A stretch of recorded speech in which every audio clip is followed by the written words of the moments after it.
அந்த limit sir. அதாவது ஆப்போசிட்ல அண்ணாண்ட வருது. இந்த ட்ரெயின் என்னன்னு தெரியல. ட்ரெயின்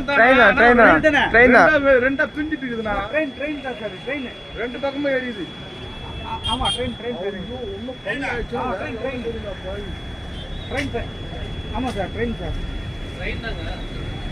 தெரியல. கூட்ஸ் ட்ரெயின் அது அந்த ஃபியூல் இருக்குமோல.